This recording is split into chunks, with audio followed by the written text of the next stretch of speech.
Hey guys, welcome back to the Another Excuse podcast.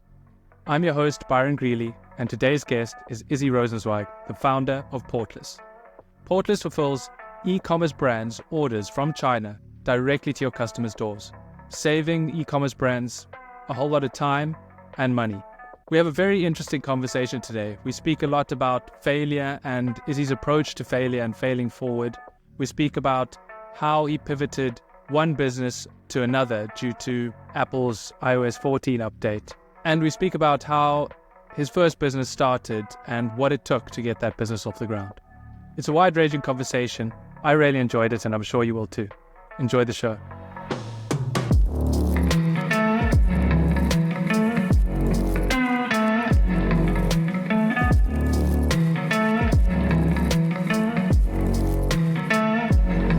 Hi Izzy, we're finally having a conversation and I'm really looking forward to it.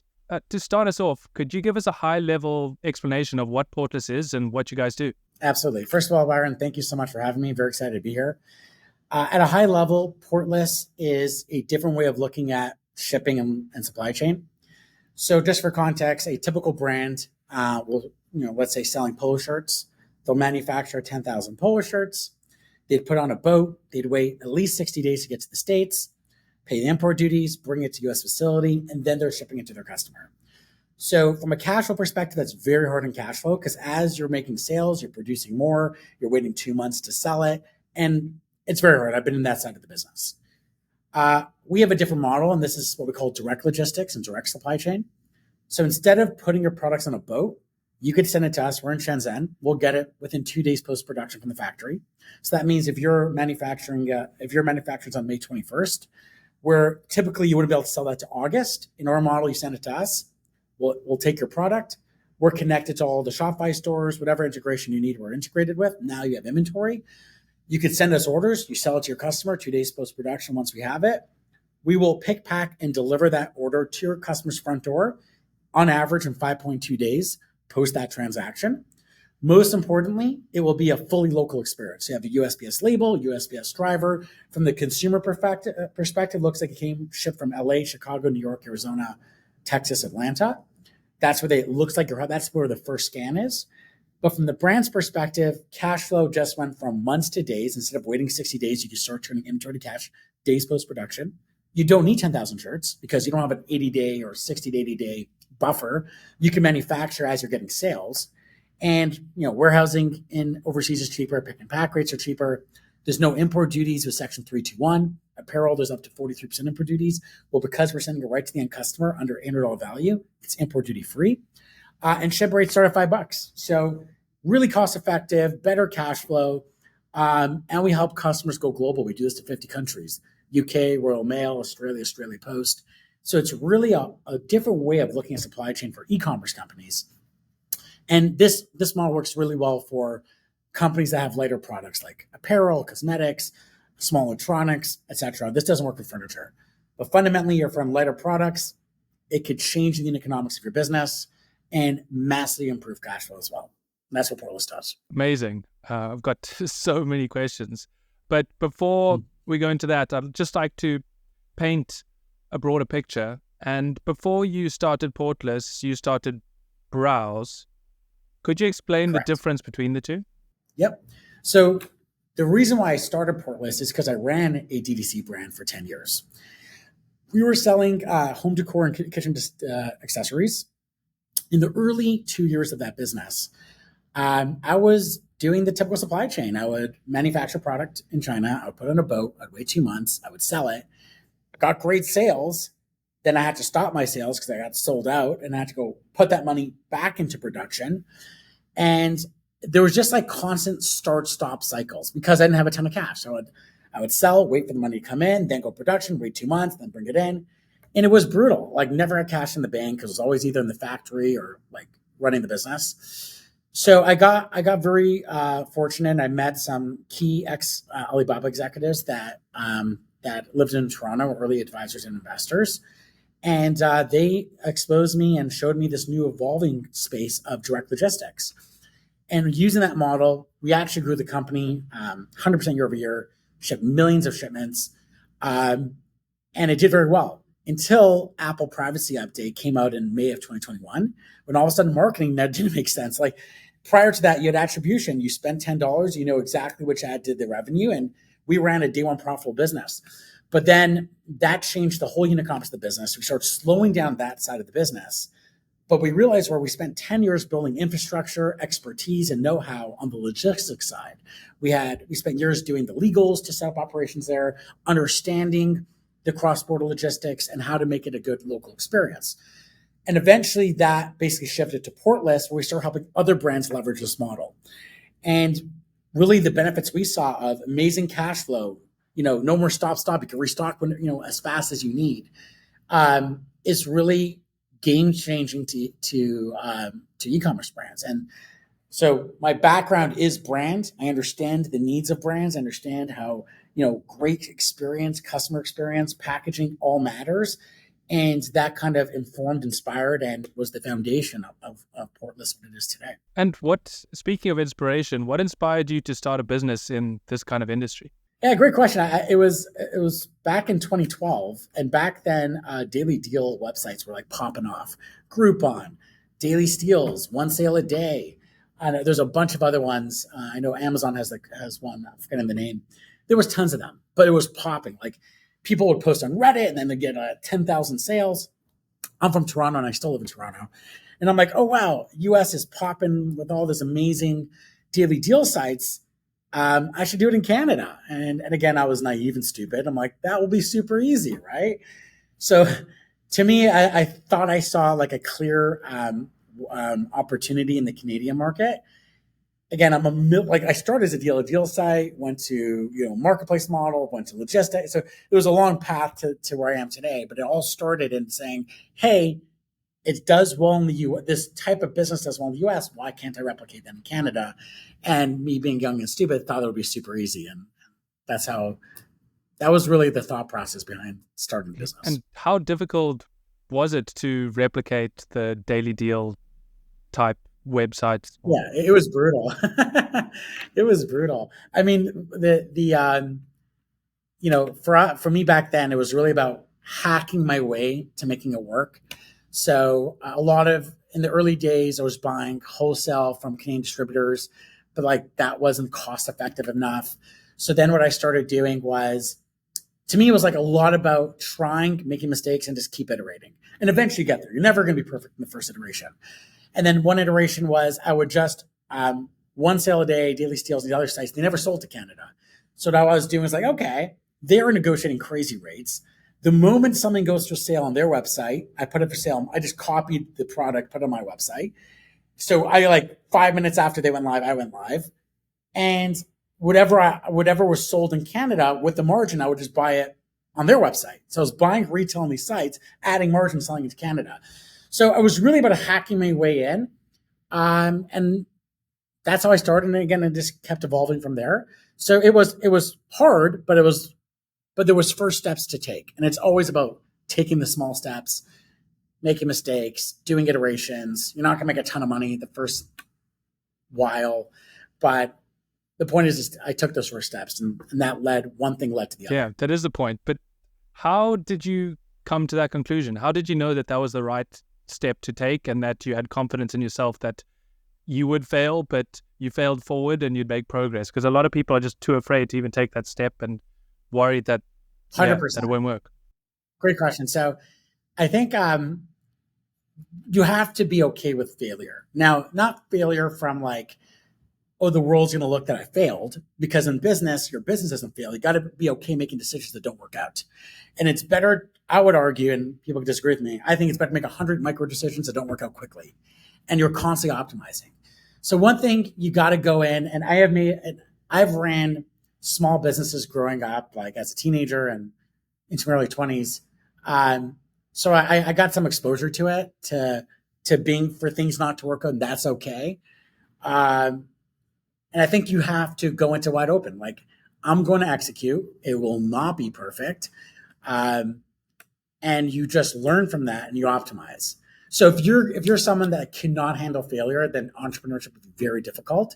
But again, there's also different levels of failure. There's be okay to failure in small micro decisions. I don't like failing either on a business level.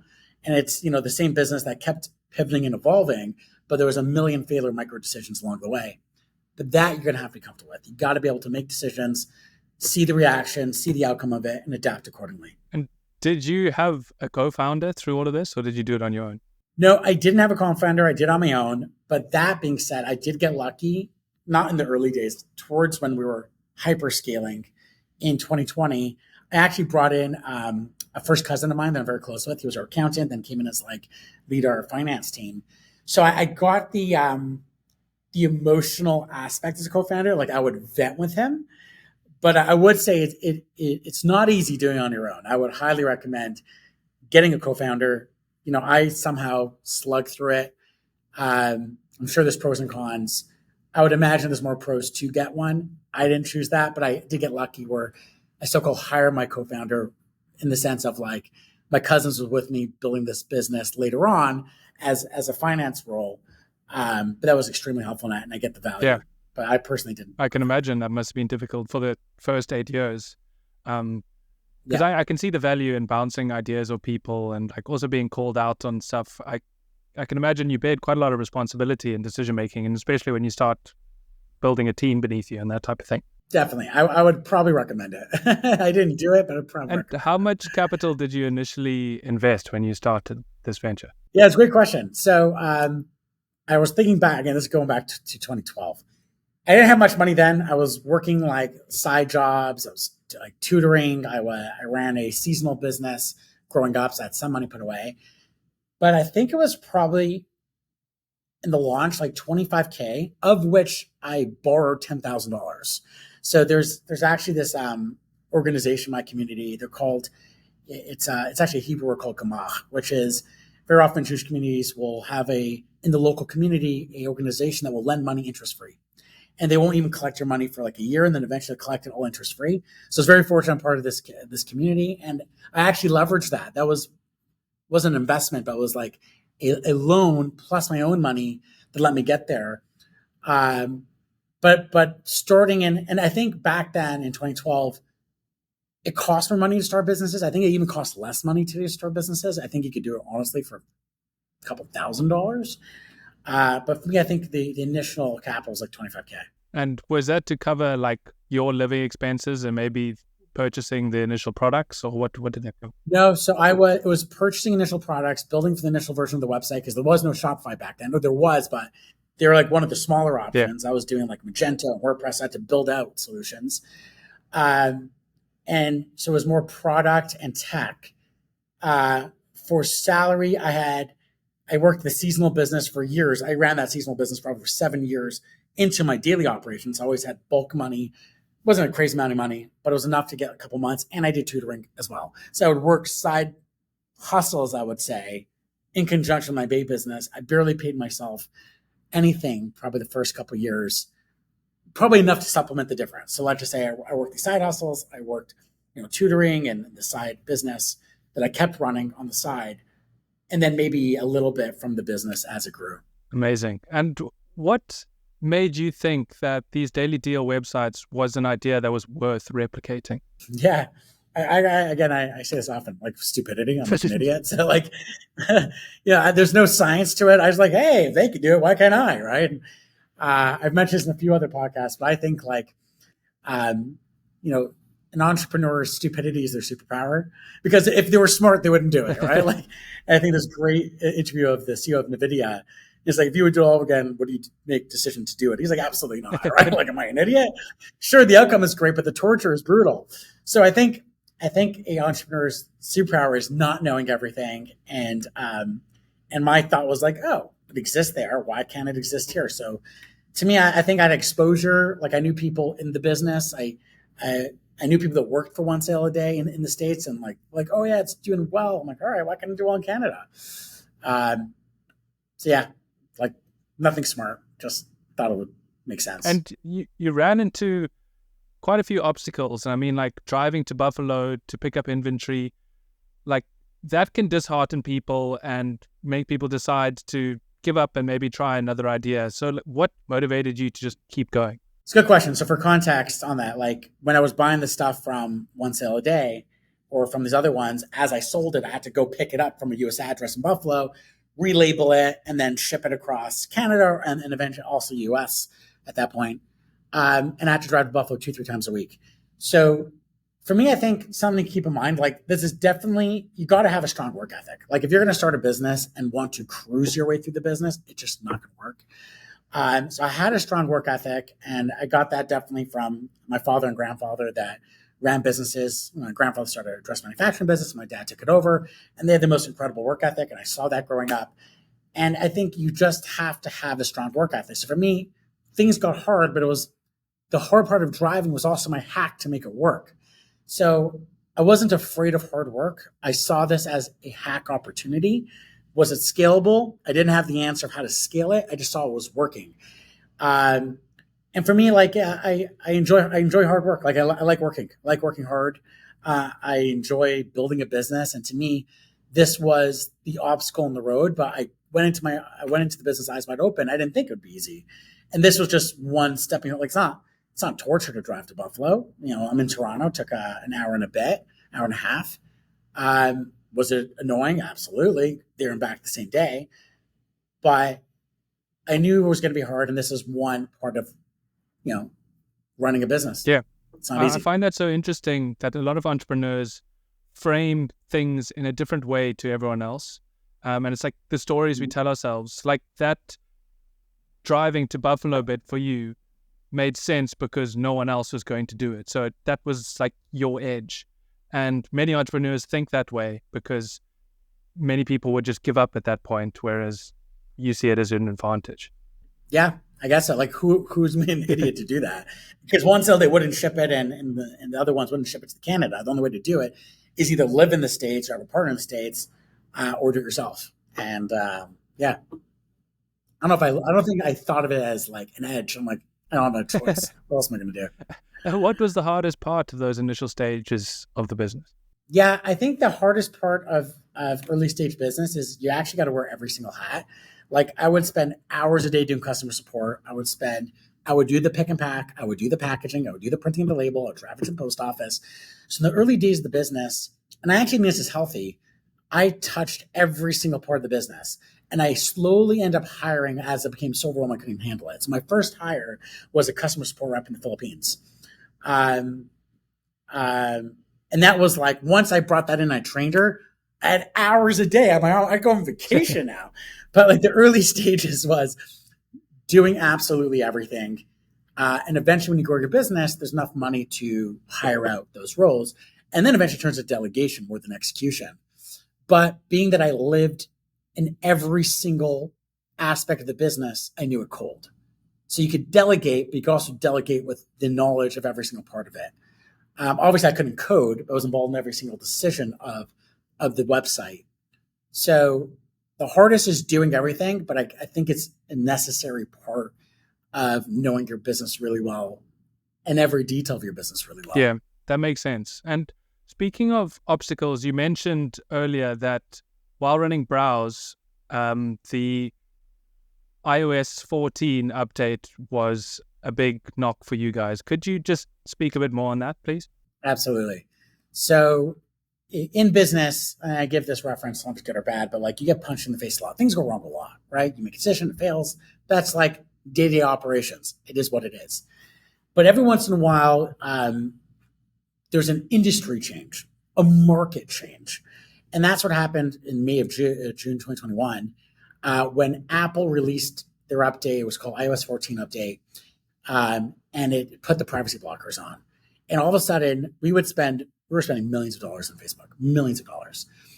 But it was fine because we had attribution. That means every dollar we spent, we knew exactly what's going, we knew exactly what click it did, we knew exactly what transaction it cost. So as long as it's profitable, you just keep reinvesting. What happened with iOS 14, there was an industry change. All of a sudden, you had no idea where it was going. Attribution was cut off. That means you spent $1, you had no idea if it got a sale. We could have hundreds of ads live at any given time. You have no idea which one's doing well, which one's not doing well. And then Facebook's algorithm is messed up because they had no idea themselves what was doing well. So there was a period, I would say, of like 12 to 16 months where like nothing made sense. And that was brutal because we were profitable day one. Every transaction, we either break even or profitable. Or very close to profitable. And that went out the window. We were just burning tons of money. So that was like, that's not a punch in the face. That's an 18-wheeler. That's like, probably should have died. Many businesses did die. But we somehow got through it. And that was the most brutal, probably the brutal time of the business. Like, how did you adapt, or like, has this affected the way you now look at your current business and how you prepare for things going wrong? Yeah. So there's back to like the example of being punched in the face versus getting hit by a truck. Punch in the face again, day-to-day operations. But I try now to look around the corners, like what don't I know? What are the potential 18-wheelers? There's some stuff I'll never know. Like you'll never know that, there might be war. Like you just don't know those things. But you can know like even geopolitical. Is there a trend? What could I do to offset that potential risk? So I try to look out. I guess the word is I got a little more paranoid for 18-wheeler trucks. So, and there's only so much you could predict, but I'm trying to make as much predictions as possible and building, backup strategies. If X happens, what is the play? And I think it made me more of a paranoid operator, I think in a healthy way, from like 18-wheeler truck perspectives. And is there some form of way you approach that thinking? How do you think about things that haven't happened yet or may never happen? Yeah, you can only control what you can control. So like, I can't predict if an asteroid will hit Earth. Like obviously, like that's like I just have no idea. But let's say, for example, stuff of like China geopolitical, would they go to war with Taiwan? I can't control that, but I know it's a subject. I don't think it's going to happen because export is the only thing really driving most of the economy in China right now. Like real estate and stocks are really bad. So like, okay, I don't think it's going to happen, but that's a potentially 18-wheeler truck. So because of that, we opened operations in Vietnam and we plan to be in India by the end of the year. So if something does happen, we can help customers transition because the model works in all these manufacturing hubs. So even though that's something I know is a possibility versus I've heard like back to iOS 14, I heard about it, but like I heard that there might be a privacy update, but like Facebook didn't talk about it and everyone seemed to be like, it's not a big deal. It was a huge deal. So when I hear like, I have my ear to the ground. If I hear something, even though everyone's saying, it probably won't happen, I'll be like, okay, what if it does? And then what is the move around that? So my head works that way a lot more now. Yeah, I can imagine that being really useful. And to fast forward to today, are there any challenges that you guys are facing at the moment? Yeah, I mean, very fortunate now with Portless. We're in, I call it the best type of pain, which is growing pains. So like, thankfully the business is growing very aggressively. Our value prop is very strong for brands that we service. So it's really keeping up with the growth of the business and making sure like our customers is our highest priority. That's all we care about, making sure they're happy, they're being serviced.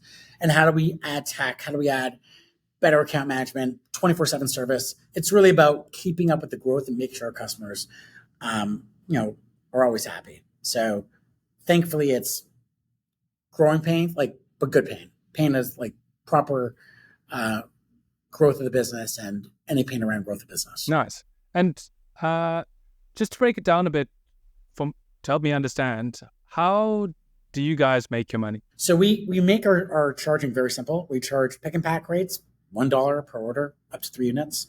Warehousing, which is like 20 cents a cubic foot on a month, which is like $12 a pallet. And shipping rates starts at $5. In each one of those line items, we bake in a little bit of margin, and that's how we make money. But there's no like inbounding fees, label creation fees, polybag fees. We keep it dead simple. We're really cost effective. People save money with import duties. So we'll make a bit of margin in every service that we charge, and we only charge 3 line items. It seems like there's a lot of moving parts to run a business like Portless. How did you go about scaling the business? Is it like one warehouse at a time? Is it I don't even know where to begin. Yeah, I wouldn't either. but I grew this business over 10 years building my consumer business. So I built it very slowly over 10 years. So like Portless, we've been servicing other customers for, let's say, a year and a half, 2 years, but I've been doing this for 12. So it really slowly evolved, month over month, quarter over quarter, year over year, bringing in the right people, slowly building through mistakes expertise in this model of cargo space, which product to which cargo space, digital clearance, tax rules, all that stuff. It simply took time. And I built it for my own consumer business, which allowed the expertise to now, which evolved into Portless, helping other brands leverage this model. Right. Yeah, that makes sense. And how big is the team at the moment? Right now, we're just over 50 between China, Philippines, and North America. Right. And you mentioned that a few guys from Alibaba came on board. Was that the sort of catalyst in you like taking the Portless route? Yeah, well, not Portless, the original model in my consumer business. Okay. Absolutely. So I met one of the VPs of finance, became an early advisor and investor. He also introduced me one of the VP key operators of Tmall Global and Taobao and AliExpress. Spent 7 years there. So without understanding the business through their lens, in the early days, they were their introduction, but so much of the business evolved as well over the last 10 years. But they were the catalyst. Like, hey, there's an interesting model you should take a look at. And you said you have a base in Shenzhen, is that correct? Correct. What's it like operating in China? Do you run into any complications at all? It's extremely complex. So, for example, it took us 2 years to set up legals and bank accounts. Wow. You need to have Hong Kong corporations and KYCs for that. Then you need WUFIs, KYCs for that. Then you local bank accounts, which is crazy red tape. And that's how you sign contracts with local entities in China. So again, I didn't know how hard it was going to be. It was a project I did as part of my consumer business. But it's from project date to project end was between 18 to 24 months. So it is complex. We happened to do it for our own business back in the day. But once that was done, we're able to leverage it for the Portless business. Right. And we touched on failure a bit earlier. And you have a really interesting perspective about it. But have you always been good at failing? Like, has this always been your view? It's a good question. I think the same thing. So I actually think of this place in many things, which is like everything in microdoses, right? So I think early on, growing up, starting these like side hustles, I got exposed to like small levels of failure, and it really built it. It's like kind of like if you're swimming or going to the gym. Like I enjoy swimming and going to the gym. Like in the early days, like you got to do it really. I like doing baby steps. Like you do 4 laps, then you do 6 laps, but if you try to do 50 laps the first day, you're going to fail. And then you're like, oh, I hate failing because I can do 50 laps. But if you try doing 4 laps and you fail on the 3rd lap, like, all right, that wasn't so bad. So I definitely growing up, I got exposed to failing, which has probably built my, resilience in doing failure. So I would encourage failure in microdoses in the early days and really just build on it. Kind of to everything, whatever you do, like start small, but you got to take the first step, fail or make mistakes at small scale, and just keep ramping it up. So I think I did have exposure to failure and executing failing through my side hustles I did growing up. And I think that gave me the confidence and understanding like it's okay to fail. It's okay. You just got to execute, got to make decisions, probably wrong, and that's fine. You'll adapt. And do you think that's why many people who want to be entrepreneurs are so afraid of failure, is because they aren't putting in those reps and they haven't worked that muscle enough to become used to it?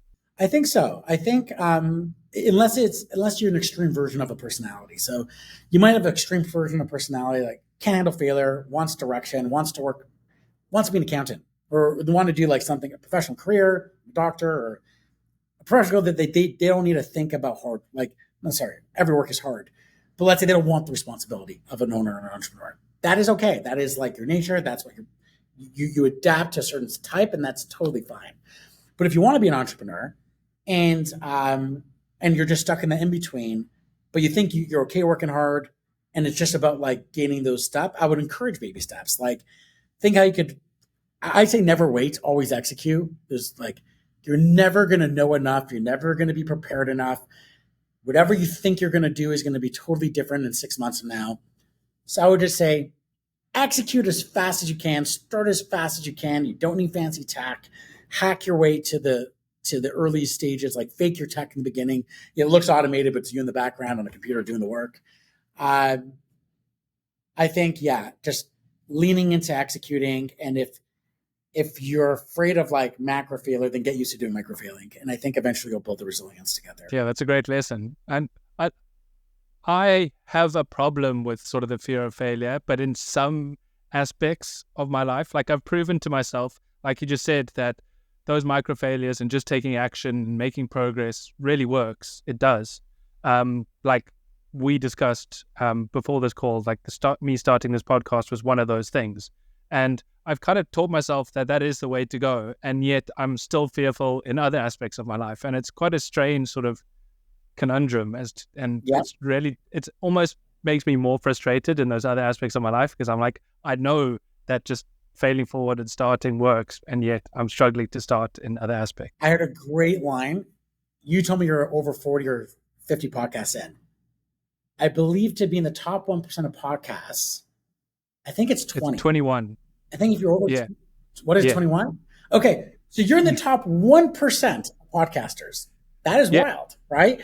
And by the way, podcasting isn't easy. You have to, and I'm like, the question you're asking today, I told you before, is way better than most podcast questions I've been asked. So you've adapted. I'm assuming it wasn't this good your first podcast. So I think you have a lot to like be proud of, look back and can you like, okay, I got a bit of muscle. A bit of muscle will be okay to failure. And maybe the first 5 podcasts weren't amazing. But yeah, I guess it's now you got to like just be willing to apply it, be willing just to take that action. But yeah, like I think you're in that top 1%. That's wild. Most people that was actually what motivated me to reach episode 21 when I first started. Because I heard the stat, it was like 99 don't pass episode 3, and then of that 1%, 99 don't make it past 21. Oh, wow, that's crazy. So that's crazy. So yeah, that's why I had 21 as my first goal, and then I enjoyed it so much, I was like, okay, then 52, and then let's go from there. I love it. So, how important has failing been for the success of your company? Like, how do you apply and learn from your failures? Because I mean, it's so easy to say, yeah, just keep failing, but you have to be strategic and actually learn from those failures and then change the business. Such a great one. One of the values of our company is called strategic boldness. It's not boldness on its own, but strategic boldness. Because boldness could be like, just take any risk, take any bet, don't think it through. So I think same thing with failing. You got to be willing to learn from it. You got to be strategic about it. I used to have one of these like posters in my old office, you know, kind of like these inspirational posters. It was like execute, fail, learn, repeat.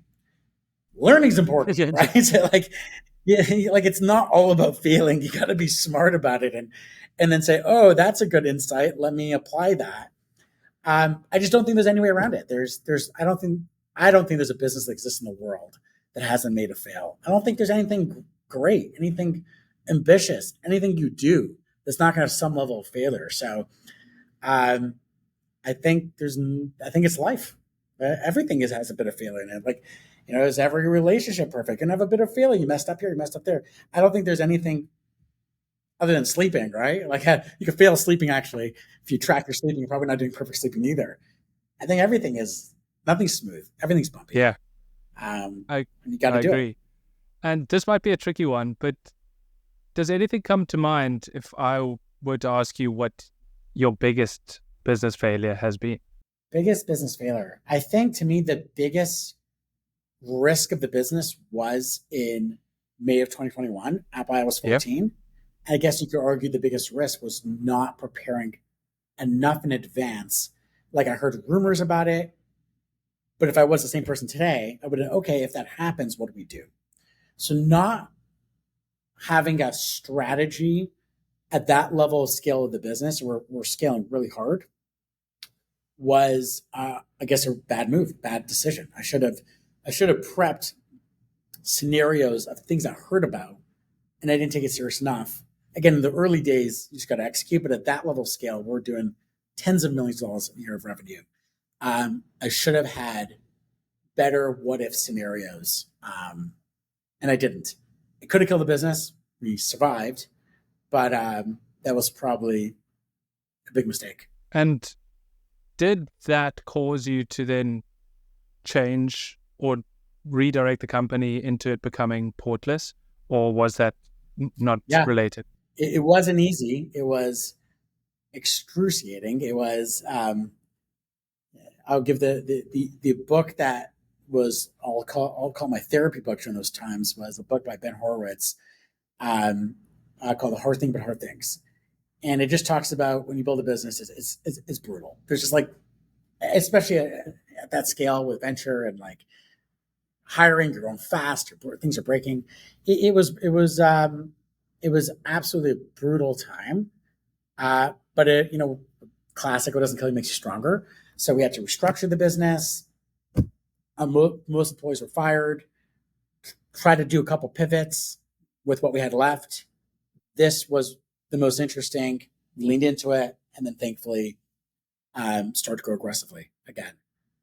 So yeah, we're a totally different company, but we're what's the word? We're built pretty solid now. You beat us up strong enough, our bruises turn to muscle. So we're a pretty solid team and exciting about the growth of business. And I'm interested, is Portless, would you say, an even stronger company than Browse was before iOS 14, if that makes sense? Like, if you had prepared... Great question. Okay, go for it. But I think I got it. You told me if I nailed it. Browse lived in the times of high growth, cheap money. So the business was leaning into where everyone was pointed to, hey, look at the public markets. If you want to exit, don't worry about burn. Just grow, grow, grow. Those times are done, right? They may come back 10 years from now, and hopefully I'll have strong enough memory to say, don't do stupid things like that again. But I was leaning heavy into growth, and we had big burn with this time around, the unit economics is much healthier. Like I would argue we're around the corner from profitability. And we were miles away from profitability. We were all about growth back then. So unfortunately now that we're in a very strong financial position because we built the unit economics differently. I wouldn't go down that path anymore. So the fundamentals of the business is honestly 10x better than the fundamentals of the consumer business. But really because that was, the direction of the world was, and I got caught up into it. Here's money. It's free. Go crazy. Don't worry about burn. Top line is what's being rewarded in the stock market. And you go public, that's what you'll be rewarded on. But the fundamentals aren't good in that model. So cycles like this is healthy. People that, if you're not running good fundamentals of the business, you're gonna bust. And really, you should grow a business with strong fundamentals. There's always strategic times to grow aggressively. That's you could be smart about land grabbing growth, but from a much stronger unit economics, much stronger from that foundation, and we're a much stronger business as a result. Yeah, I find that so interesting because as you're talking, in hindsight, if you knew what you knew now, then you may have done something differently. But would that have meant that Browse would still exist and you'd be in that type of business and you wouldn't be in Portless? Great question. So both, if I ran strong economics and I looked around the corner and figured out attribution in advance, found the softwares for attribution outside of Facebook, like Triple Whale, we'd probably still be in the consumer business. That's a great point. That's really funny. Yeah. So the failure of that, I think, and if I had to pick between the two businesses, to me, Portless is a much better business. So, life is funny like that. I'm a religious Jew and I believe in divine providence, and I think it was meant to be. Yeah. So I think that all that pain and learnings and experiences in the moment, it was torture, but in hindsight, it opened the right doors to what is now a better business. And you don't always see the silver lining right away, but you're patient enough, you'll get there. And for us, that's an interesting perspective. We wouldn't have existed without the pain. I find that fascinating. So you touched on your grandfather and your father both being entrepreneurs. You grew up in that environment. So I'm assuming that you always knew that you wanted to be an entrepreneur too. Is that right? Actually, no. I grew up in a classic Jewish expectation household to be a lawyer or a doctor. And I actually took my LSATs and I was going to go to law school in Toronto, and I filed late. I missed the deadline. I think I was finishing my write-up, and I missed, 2 hours. So I missed the deadline of that. But already once I was deep into the LSATs and getting deeper into applying to law school, I'm I don't think I want to do this. And maybe subconsciously I purposely missed the deadline. I don't know. But I started to lean, but I did run business side hustles throughout that whole time. So definitely I saw entrepreneurship growing up. even my great grandfather in Poland ran a lumber business. So like it was in our blood, and I saw it throughout the family always running businesses. But I actually thought I was always going to be a lawyer, and then slowly started this saw what I thought was the greatest opportunity, and like, oh, I'll run it during the year or during the time period that I missed, for the next application for law school, and it kept evolving and it kept growing. Wow. And do you think entrepreneurship is or can be learned, or if it's just inherent in us? No, I think 1,000,000% can be learned. So I think back to what I said before, if you know yourself, you're an extreme nature that like you don't want responsibility, you love Excel spreadsheets, and you want to be an account. Like there's tons of opportunity for great professionals and other types of services. But if you in your head want it, like even if no one in your family was ever an entrepreneur, I think it's 1,000,000% doable as long as you want it and you're willing to try and execute. And again, get used to not succeeding day one. I think anyone could do it that wants it.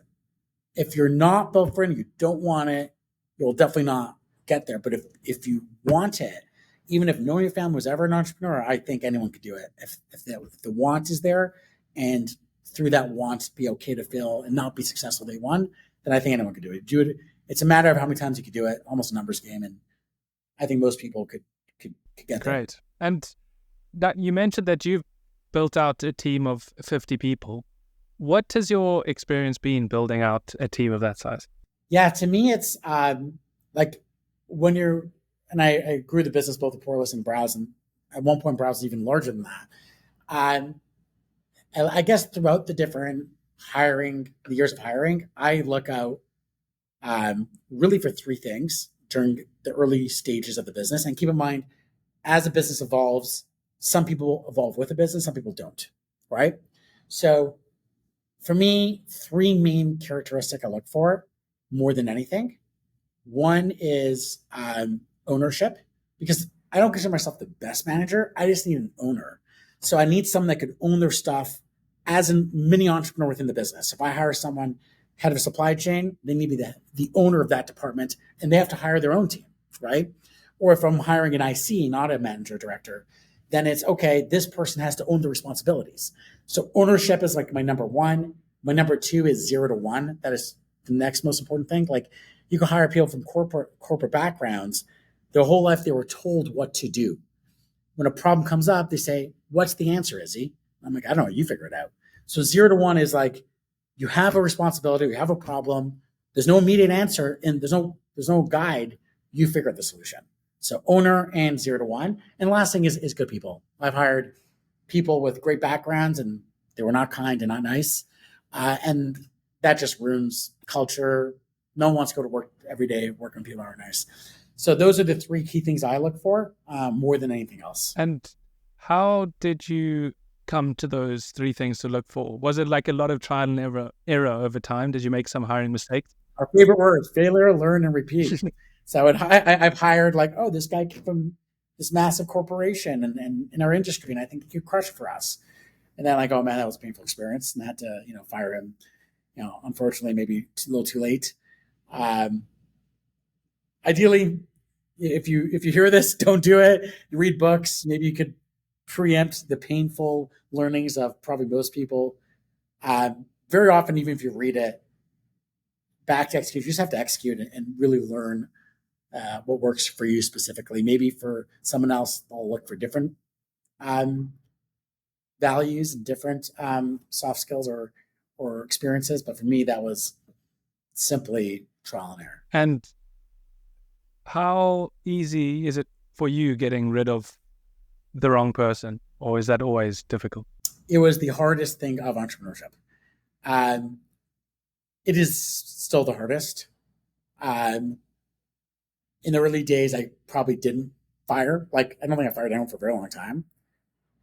Eventually had to fire with part of restructuring. And even in that firing, a lot of people should have been gone before. It's the hardest thing for me. And then, again, you eventually build muscle towards it. And I heard a good line, I think came from Netflix, and I think that changed my perspective, which is a company is a professional sports team, not a family. Like, you can't fire family. Don't hire someone you can't Yeah. fire. You hire family, probably can't fire them. But if you're a professional sports team, that gives you a very different perspective, because you look at any professional sports team, you're trading players. Players has get opt in, opt out. In that case, we're here to build a great business. You hire someone with the understanding they play this position, they should be great at it. Maybe they're great and maybe the wrong position. You could test them on a different position, right people, wrong seats, right? Try to get the right seat for them. But if it's not, the business is more important than my feelings. And like the team is more important than the owner or the coach. And you have to then make the decision. Don't do it quickly, because you got to invest in your people. And I think investing in people is the most important thing to do. But it is a byproduct of running a company. You will have to fire. You will have to maybe at one point restructure. And it's extremely painful. But you have to do it from the perspective that your responsibility to the company is more important. And you're running a team, you're running a professional sports team here. So after you do all the work and the investment and it's still not working out, you're going to have to make a hard decision. And it sucks. There's I can imagine. No easy street. And what's the one piece of advice that you would give an aspiring entrepreneur? Yeah, I think it's to kind of the theme here, which is you have to start. Like, you will never get to 100 if you don't start with one. And I kind of give the example with people who go to gym or swimming. For me, when I start to swim, if I said I want to do 50 every day, I would have failed and would have never done it. But I said, I did the extreme. I like 4 laps. Anyone could do 4 laps. And I said, I'm going to do that for 2 weeks. I'm not going to do a lap more. And then 2 weeks, I'm bored. I got to do at least 6. And then 2 weeks, I'm bored. I got to do at least 10. But even if I would have started at 10, I would have been a little tired the first time. So I think microdosing, micro exposure, just start small, but you got to start. And once you start, you have the mini wins. I think it was a general that said, just make your bed. Yeah. You make your bed in the morning. You already did something. You already won. And that's to me, a version of a microdose execution. Just do something, because it will compound. You got to start. You got to start somewhere. And if you don't start, then you're never going to get there. Yeah, I agree. And what is the long-term goal for Portless? What's the vision? Yeah, our vision is we see a once-in-a-generation opportunity to change supply chain for DTC brands. So containers, if you go back to the 1980s, changed manufacturing forever. Manufacturing used to only be done locally. Now manufacturing is done in the most cost-effective place in the world. It globalized the world.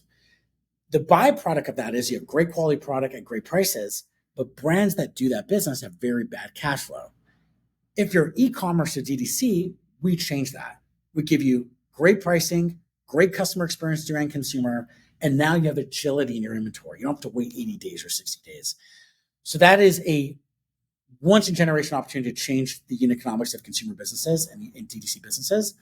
We're doing right now in China. We have our operation in Vietnam. We want to do in every major manufacturing hub, may that be Thailand, Bangladesh, India. Wherever there's major manufacturing hubs, their mission is Portless to be there and help simplify your supply chain. Logistics, any other part of supply chain, we're here to help simplify global supply chain. Amazing. Awesome. And before I end every conversation, I ask my guests if they have a question for me. Yeah, I would love to know, you have your 40 plus podcasts in.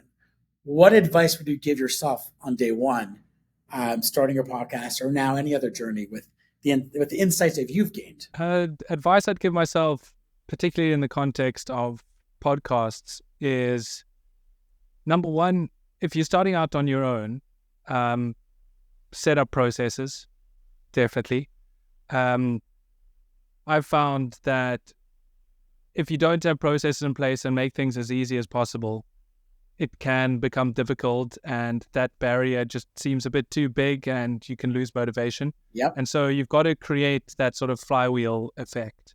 And where I'm sitting now, I have my light behind my desk permanently, my camera is behind my computer permanently, and my microphone's attached to my desk. So it reduces the friction. And I feel like that has been the biggest win for me to keep going and keep momentum, is just reducing as much friction as possible, because friction can really get in your way. And if you're not feeling it, we're recording, because of the time differences, it's 8 p.m. at night here. And I really love doing it. But, when you have a call at 8 p.m., if you have to set everything up and it takes you half an hour, 45 minutes to do so, you might not be that amped for the conversation. when I just turn on a light and I'm ready to go. So it makes it a lot easier. And the bit I love doing is having the conversations. And so, yeah, that's what I want to focus on. I love that. And that's what puts you in the 0.1% of podcasters, right? So I think like whatever lessons you just said, anyone could apply as well to business. The same thing.